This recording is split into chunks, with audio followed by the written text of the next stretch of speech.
state sits in kind of the median area between the eastern and western U.S., and that's reflected in our water resources, in that the West is very dry, depending primarily on groundwater, of which those sources are relatively plentiful in the western half of Oklahoma. In the eastern half, primarily surface water supplies are abundantly plentiful. There are a lot of smaller communities around Oklahoma that when they project their needs out for 50 years, they are going to find that they have insufficient supply for their customers.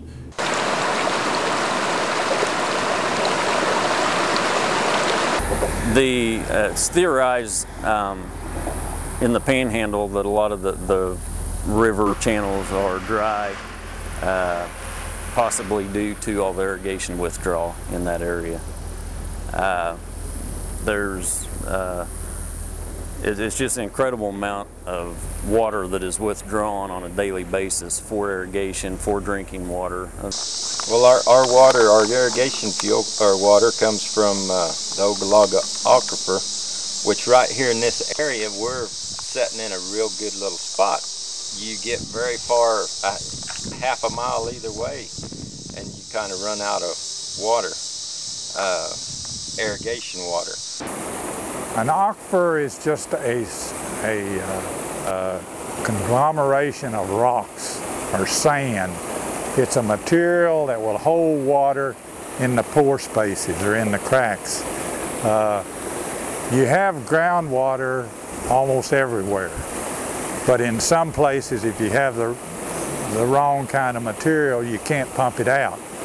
An aquifer just means that there's water in the ground that can be pumped out readily.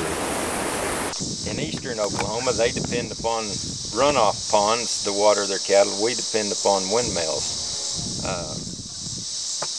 When the wind doesn't blow and you don't have water, it gets kind of bad.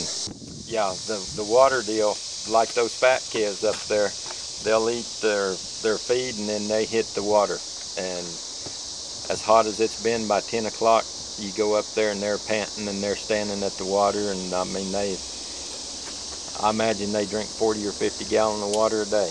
My name is Tony Pyram. I'm the general manager and golf pro at Oak Hills Golf and Country Club. You know, water is what makes us live, and we have a lot of acreage and greens that we have to have water to keep them alive. So back in the old days when golf started, you didn't have irrigation systems and stuff. I mean, it can survive without it, and you make do the best you can if you don't have the water, but sure makes life easier when you do have water. Quite honestly, I believe that water is the next great issue that Oklahoma will face within the next 50 years. Much like oil has been in the past, water will be to our future.